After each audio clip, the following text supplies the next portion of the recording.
Hello everyone, I am Pinas Kavrana. Today we will be doing chapter 3 of geography, that is mineral and power resources.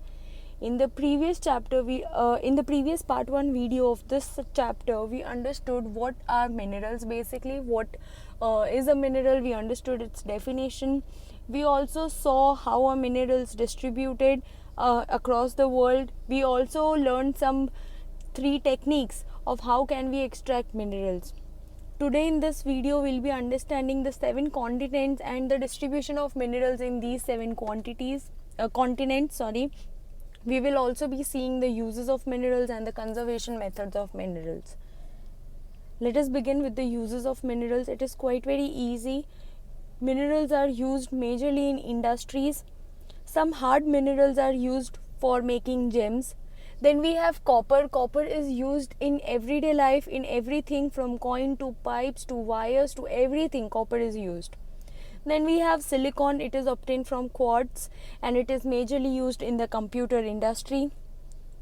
Aluminium is another mineral which is obtained from bauxite. It is used in automobiles, to your utensils at home, to airplanes, buildings and everything. So these were some of the uses of the minerals that we are learning in this chapter. Next is conservation of minerals.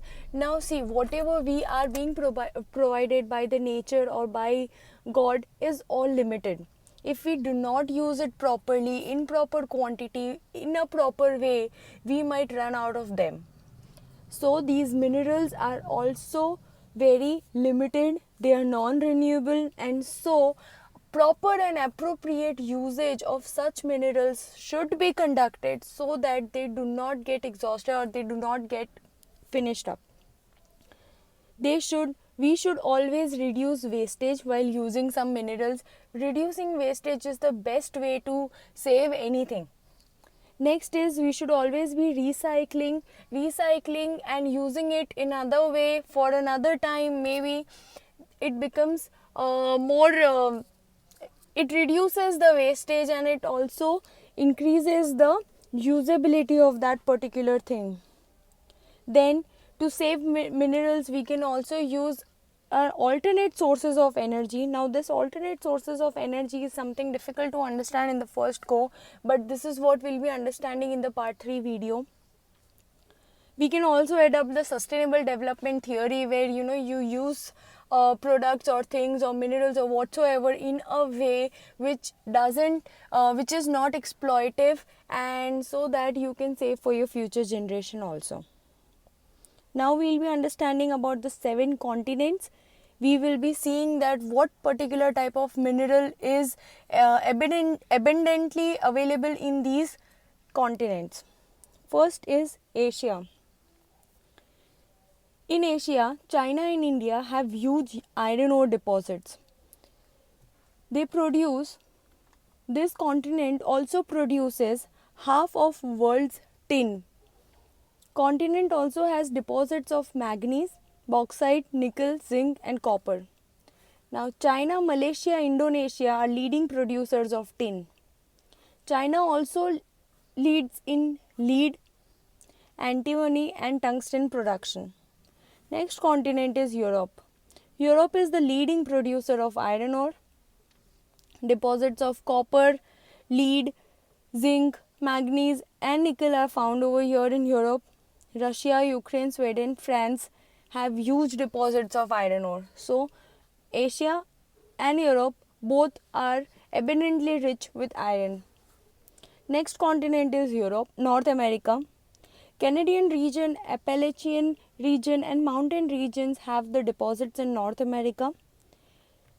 It mostly has copper, lead, gold, silver, iron ore and many more minerals like this.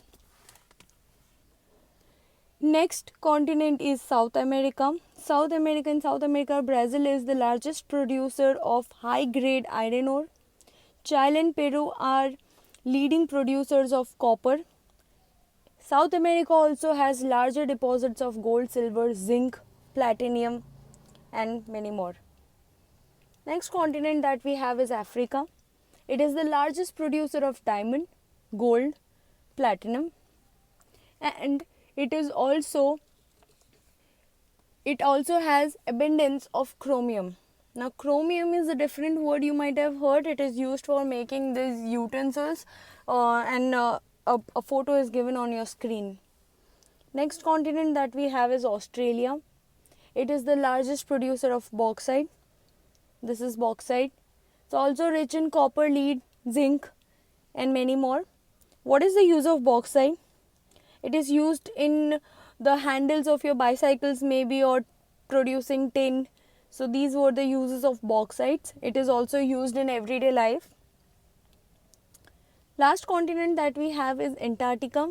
It has huge deposits of coal, oil, gold, silver, also iron ore, and many more other minerals like this. So students, we have in this was a part 2 video, very short video, where we only understood about the uses of minerals. It is used in industries, it is used to make gems or jewelries, it is used from making coins or pipes or wires at your homes. It is also used in computer industries, or aluminium that is used for making automobiles, vehicles, or maybe your utensils and everything like that. So minerals are something that is used in everyday life. Presently where you are sitting or what you are holding in your hand is also made up of minerals. So it becomes our everyday requirement. It is very essential to conduct life. And hence since it is very very important in our everyday life, its conservation is also very very important. So in this video we also learned about the conservation of minerals. How can we reduce wastage? Recycling is the best way to that can be useful. Then alternate sources of energy can also be used to conserve these minerals. We also saw that sustainable development can be very very helpful for conserving these minerals as they are non-renewable. Then we looked at some 7 continents. We saw what a particular continent has abundance of mineral in it. We saw Asia has a lot of iron ore deposits. Europe also has a lot of iron ore deposits. North America is very very rich in copper, lead, gold, iron ore. South America is again rich in gold, silver, zinc, and platinum. Then we looked at Africa. Africa is the largest producer of diamond, gold, and platinum. Australia is again the largest producer of bauxite. We saw that it can be used in everyday life, in the handles or a lot of tins, utensils. Antarctica is was very very rich in coal, iron ore, gold, silver, oil. All of them are present over there. One thing about Antarctica, it is very distant and it is very difficult to acquire any of the things, any of the minerals or resources from Antarctica. So with this we are done with the part 2 video. In part 3 video we will be doing the same chapter, but we will be understanding the power resources. Another type of resources, that is power resources. It will include your natural gas or your sunlight, all those energies. Thank you.